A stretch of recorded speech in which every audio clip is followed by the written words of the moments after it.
Evlat acısı bambaşka. Evlat acısı dünyada hiçbir şey benzemiyor. Ben 5 senedir üzüntüden, acıdan 1000 kere öldüm kardeşlerim. Şu an kızım yalnız ne yapıyor? Hasta oldu mu? Üşüdü mü? Acıktı mı?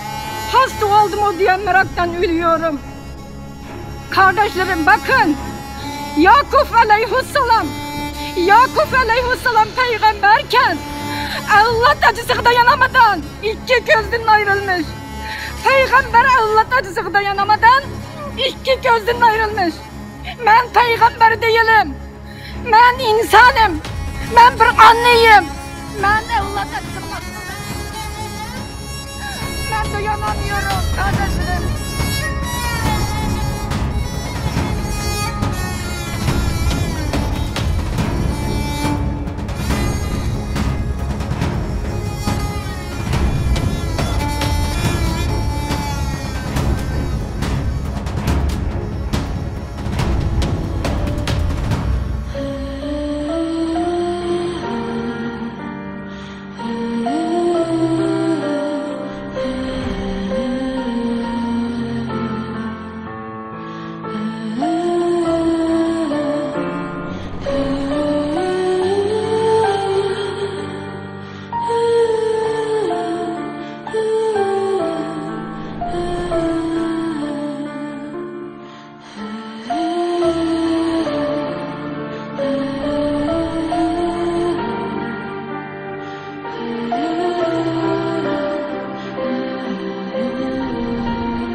Selamünaleyküm sevgili kardeşlerim. Ben Uygur Türkiye anneyim. Adım Meryem Abdülhamid. Ben 5 senedir Türkiye'de yaşıyorum. Türkiye devleti, hükümetiye çok teşekkür ediyorum. Ayrı kalan kızımın acısaya, üzüntüye dayanamadan bu annelerle birlikte bu Kadınlar Bayram günden sonra Ankara'ya ayaklarımızla yürüyerek geldik. Amacımız olsa bütün dünyaya sesimizi duydurmak. Bizim hakkımızı kim koruyacak? Kim bize sahip çıkacak? Bu dünyada kanun yok mu? Kadın hakları yok mu? Yoksa biz kadın değil mi? Çocuk hakları yok mu? Yoksa bizim çocuklarımız çocuk değil mi? İnsan hakları yok mu? Biz yoksa insan değil mi? Biz burada bütün alimlerden, siyasetçilerden, hukukçulardan, aktivistlerden, oyunculardan, futbolculardan kim olsun imkan sahipleri bizim haykırışımızı tüm dünyaya duydurmamız için, çocuklarımızın sesini duydurmamız için onlardan tekrar ve rica ediyorum. Lütfen sesimizi duyun artık ve bize yardımcı olun artık. Sessiz kalmayın. Masum çocuklarımız için lütfen. Bize sahip çıkmak sadece Türkiye devletinin değil, başka yeryüzündeki Amerika olsun, Fransa olsun, İngiltere olsun, Malezya olsun, dünyanın yüzündeki bütün devletinin mecburiyetindir. Ben 5 senedir çocuklarımdan ayrı kaldım. 5 yıldır çocuklarımın hayatta olup olmadığını haberini bilmiyorum. Ne kadar uğraştım ama hiçbir şekilde çocuklarıma ulaşamadım. Çocuklarımın en küçük 8 aylık kalmıştı. Ben şu anda çocuğum önüm gelirse ben çocuğumu tanımam. Ben dayanamam. Çocuklarımdan ayrı kalmamı dayanamıyorum. O yüzden ben şu anda bu annelerle birlikte İstanbul'dan Ankara'ya yürüyerek buradaki bütün yetkililere, devlet başkanlarımıza, Birleşmiş Devlet Teşkilatlarına bizim dilekçelerimizi iletmek için şu an Ankara'ya ulaştık.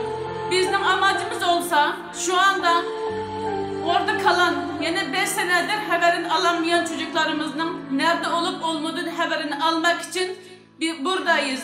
Lütfen bizim derdimizi anlayın. Ben ölsem öleyim ki çocuklarımın davasından, çocuklarımdan olmayan kadar, yanıma getirmeden kadar bu davamdan vazgeçmem. Kızlarım, ben sizlerini bırakmak istemiyordum. Çaresiz kaldım, amalsız kaldım çocuklarım, kızlarım. Kardeşlerim lütfen, bizim amacımız siyasi değil. Biz siyasiyle hiç alakamız yok. Hiçbir dernek, hiçbir teşkilatla alakamız yok. Biz sadece bir anne olarak bu yola çıktık. Bir anne olarak bu çocuklarımıza sahip çıkmak bu yoldayız. Lütfen herkes başbakanlar, bütün dünya alimleri, bütün dünya insanları bizlere sesimizi duyuyor. Sesimizi duysunuz, elinizden gelse bizlere yardım edin. Lütfen kardeşlerim, bu masum çocuklarımız için lütfen bizlere yardım edin. Bizleri yalnız bırakmam. Ben 5 senedir İstanbul'da yaşıyorum. Ben bir anneyim. Ben 5 senedir çocuklarımdan haber alamıyorum. Hayat mı öldü mü bilmiyorum. Çocuklarım şu an bütün dünyadan, bütün insanlıktan yardım bekliyor. Lütfen kardeşlerim, bizi anlayın. Lütfen kardeşlerim, sessiz kalmayın. İnsanlık görevimizi yerine getirelim kardeşlerim. Biz insan değil miyiz? Çocuklarımız bizim geleceğimizdir. Geleceğimiz bitmişsin. Gazeteci, televizyoncu, muhbir, güzel kardeşlerim, nerede kaldınız? Biz sizi bekliyoruz. Neden gelmiyorsunuz? Bizi yardım etmeyecek misiniz? Bizim sesimizi duydurmaya yardım etmeyecek misiniz? Lütfen, lütfen sizi bekliyoruz kardeşlerim. Ey anneler, evladım için, cinimin içik yavrum için cinimni veririm diyen anneler, biz siz gibi anneyiz. Bizim yanımızda olun lütfen. Bizi anlayın kardeşlerim, anneler, lütfen bizi anlayın. Sizi bekliyoruz. Bizi arayın lütfen.